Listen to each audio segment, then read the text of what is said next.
Hello everyone, it's day 5 of our Hawaii trip and today we are going to go on a road trip exploring the rest of Hawaii.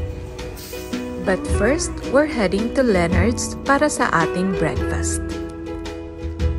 Apparently, Leonard's is one of the famous bakeries here in Hawaii, kaya naman yung unang pinuntahan namin hindi kami natuloy kasi ang haba talaga ng pila. So we decided to find another location na medyo papunta rin naman dun sa pupuntahan naming beach. So tara, sama kayo sa amin!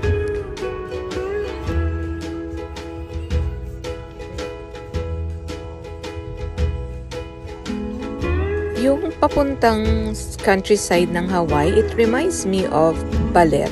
Except that medyo mas progressive syempre yung mga roads at saka yung mga infrastructures.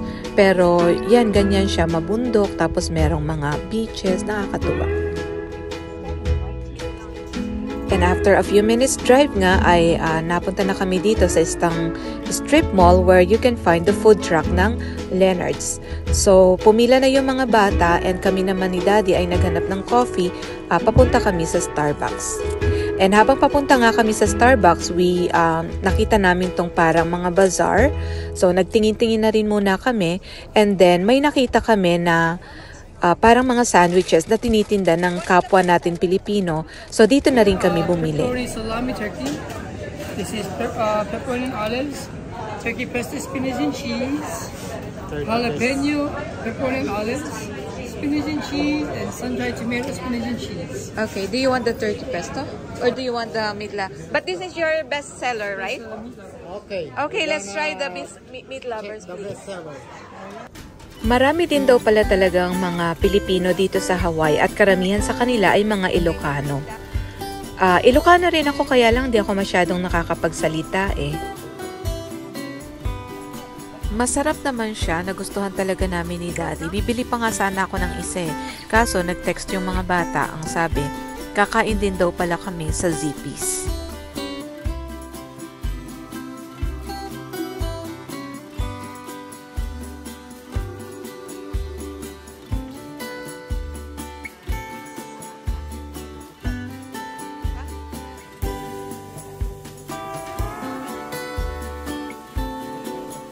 So, natikman na ng mga bata itong Leonard's.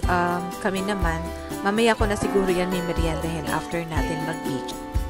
Ang tawag pala dyan sa pastries na yan ay malasadas. Yan ang famous delicacy dito sa Hawaii. Ang ganda ng Zippy's na to kasi by the marina siya. Kaya habang kumakain ng breakfast, eto ang view namin. O, diba? Ganda talaga.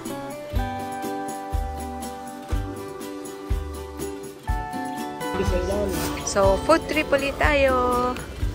So, my french fries. What did you get? Oh, this is cheese. Pinakamaganda pa ito yun. Ito yung akin. What's yours, Miggy? Ito. Okay, this is yours. Ito. Okay. Doon tayo, Dad. Where are you going? Dito. Tabi na lang tayo, na. Walang ano eh. Ayusin natin to. Walang spoon and fork. Hingi ka. Buksan natin. This is cocoa pack. And then this is mini fried chicken.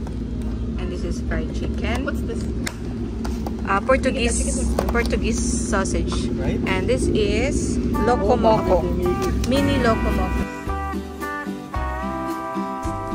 Ang tawag pala dito ay Portuguese sausage. Yan din yung kinain namin sa Hyatt nagustuhan ko. Kaya yan uli yung in-order ko dito sa Zippy's.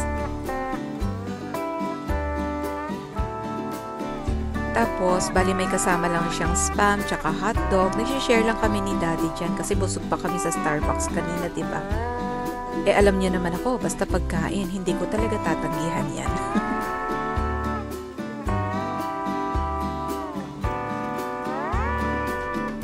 And now that we are full, ay diretso na tayo mag-road trip at dumaan nga muna ako netong beach bag na to na Sanrio design.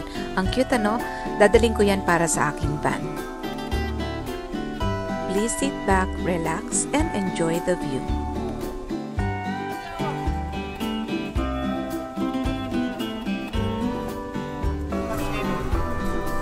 Hindi pa nakakalayo pa.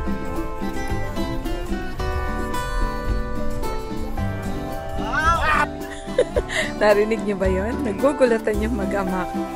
Ay nako, alam niyo ba, marami pa nga akong minumute kasi grabe talaga kapag magkakasama kami. Super gulo ng mga bata. So, hindi naman kasama sa itinerary ito pero merong lookout na nadaanan kami. Super ganda ng view kaya nag-stop kami to enjoy the amazing view of Pacific Ocean. O diba? Ang ganda at nakaka-relax talaga. Siyempre, umaura-aura na naman tayo kahit di naman tayo maganda. Kayo naman, pagbigyan nyo na yung kaligayahan ng tao.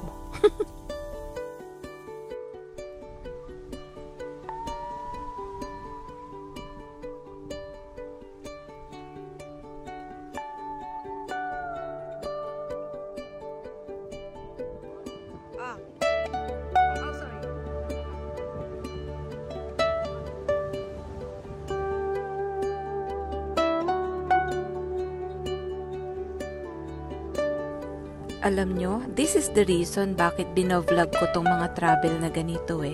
Kasi one day, you will look back at maaalala mo na sama-sama kayong family na nag-e-enjoy ng amazing experience na ito. Kaya I really encourage everyone na i-document ninyo yung mga magagandang nangyayari or mga trips ninyo kasi one day ang sarap talaga balik-balikan.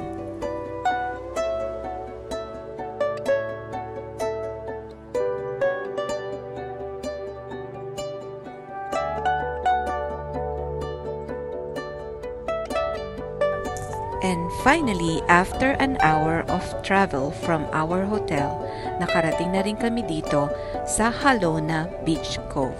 This is going to be our destination for today. Dito daw magsuswimming yung mga bata. I thought it's meant to be a relaxing beach trip. Hindi ko naman alam na ganyan pala yung pagsuswimmingan nila. O diba? So all throughout talaga, medyo stressed ako. Nagdadasal na lang ako na walang malaking alon na dumating kasi ang daming mga bato, tapos ang lalakas na mga alon. Pero apparently, safe naman dito sa area na to. Ayoko, nakakatakot yan. So ayan na nga, after a lot of convincing, napayagan ko rin sila na dito na lang kami magsuswimming. Ako rin napaswim din ako pero sandali lang kasi ang lalakas talaga ng alon. Tinatangay lang din ako dun sa dalampasigan. So I'd prefer na mag-sit lang dun sa may area ng mga bato-bato and then manood na lang sa kanila.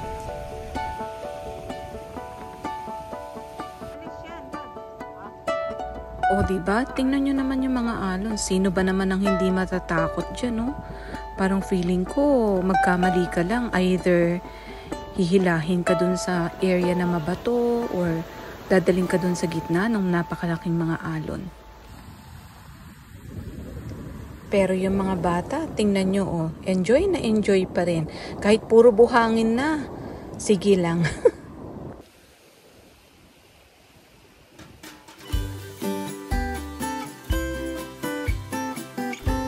So, dyan nga ako sa mga batuhan na yan na upo. And alam nyo ba, dyan sa area na yan, yun sa may bandang white area, ang daming maliliit na isda dyan.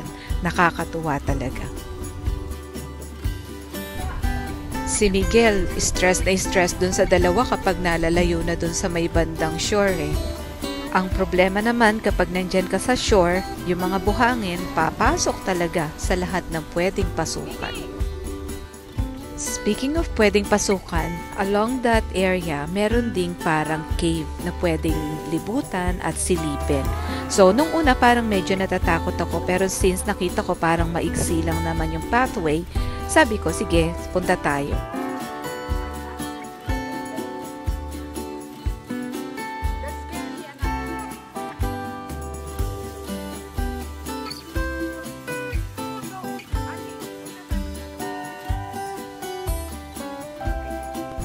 Okay naman yung pathway, ang problema lang habang napapalapit ka doon sa parang pinakabutas, lumiliit na yung parang pathway niya so kailangan na magko-crawl ka na talaga. So sabi ko sa mga bata, bumalik na kami. You make my feet off the ground, turn me around, you make me crazy.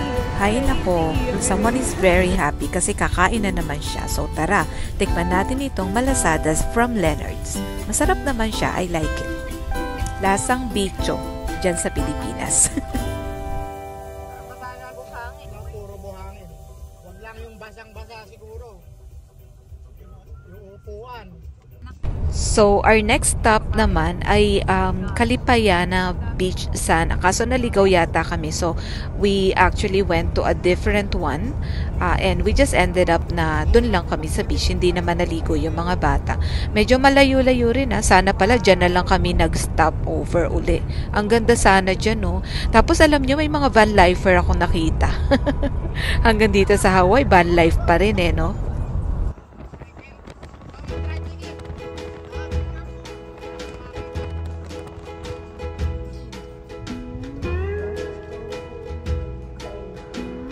Medyo nakaka-nervous nga kasi mandami talagang mga signage na you are entering a tsunami hazard area. O diba? Nagdadasal na lang ako talaga na wala namang mangyaring tsunami. Yan ang isang problema pag malapit ka talaga sa dagat. Ang dami kong worries, Hay nako, kailangan kong mag-faith check. Dapat hindi ganito. You know, at the end of the day naman, wala naman tayong control sa mangyayari sa buhay natin.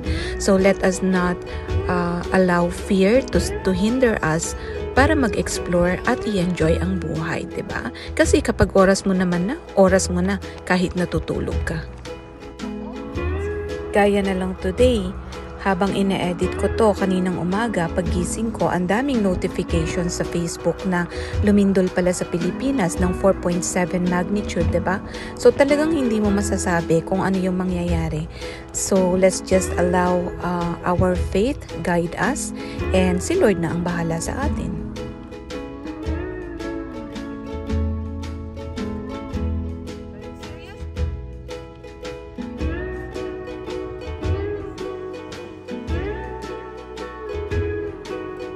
So once we got to the beach, mali yung napuntahan namin, pero ang ganda pa rin in fairness. Ayaw nang bumaba ng mga bata. Alam niyo yung pakiramdam na after maligo, inaantok sila. Ayan. So kaya nanood na lang kami ng, I don't know if you can call this parasailing. Ang amazing uso na to ngayon no?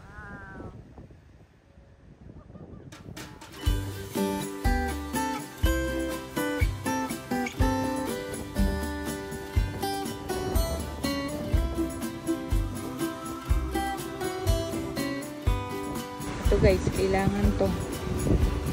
Sige, tali mo na.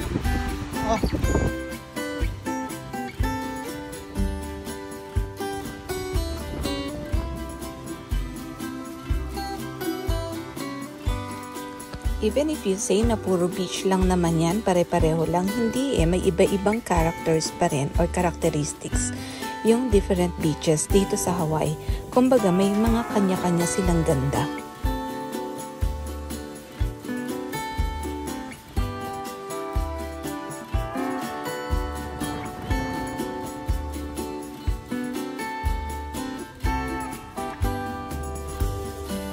Naging worth it lang talaga yung punta namin dito kasi nakapag-shower ako talaga. Hindi ko talaga matagalan yung maraming buhangin sa katawan. Wala kasing shower doon sa beach na napuntahan natin kanina. So, kaya nagpunta kami dito sa beach na to. Merong shower area. Hindi siya kalinisan pero pwede na rin yun. Nakapagbanlaw ako, nakapagbihis, nawala yung mga buhangin tsaka yung lagkit sa katawan ng dagat. Si daddy naman sobrang selan, hindi daw niya kayang mag-shower. Siguro iba dun sa boys washroom Dun sa mga girls hindi rin masyadong kalinisan pero pinagtiyagaan ko talaga. So yan na pala, on the way na kami sa Ala Moana Center. We decided to watch the hula show bago namin isoli itong sasakyan.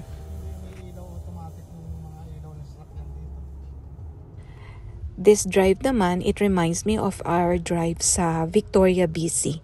Ganitong-ganito. Parang, pakiramdam ko lang naman. At least nung nagpunta kasi kami, parang ganyan yung itsura niya.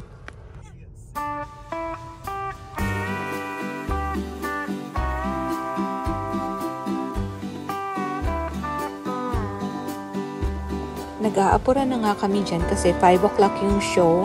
Montik pa naming na-miss. But the universe is really on our side kasi the moment na dumating kami, nag-start na rin yung show.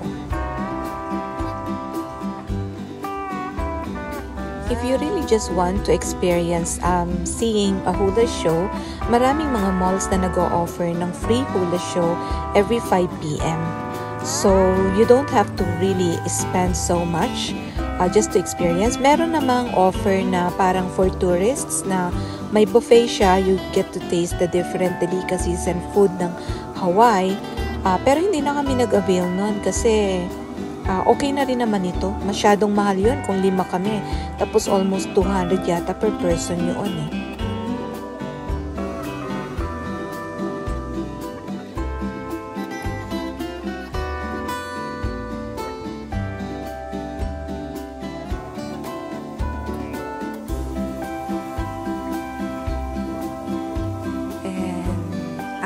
Show ay nag-Island Vintage Coffee uli itong dalawa, and then naghanap na kami ng kakainan for dinner. Kung kilala nyo yung si Jan and Ann, sinusundan namin yung mga itineraries nila eh. So, itatry namin yung Bob's Barbecue. So, we're on the way to Bob's Barbecue. Let's see if it lives up to our expectations.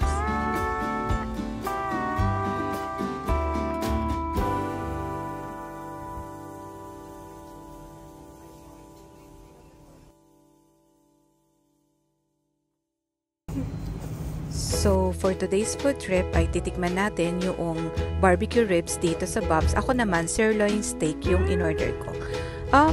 I would rate it about 7/10. Medyo mas mura siya compared doon sa ibang mga nakainan namin. So, I would say it's worth the trip naman dito. Siguro mga about 15 to 20 minutes drive ito mula sa hotel namin.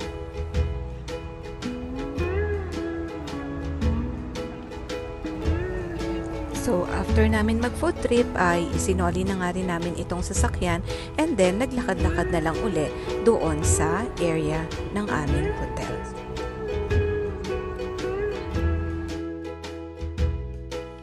So, yun lang muna for today, and see you again tomorrow for day 6 of our Hawaii trip. Thank you so much everyone for watching. Please subscribe if you haven't yet. I-follow nyo yung aming mga travel adventures. God bless everyone. See you again next time.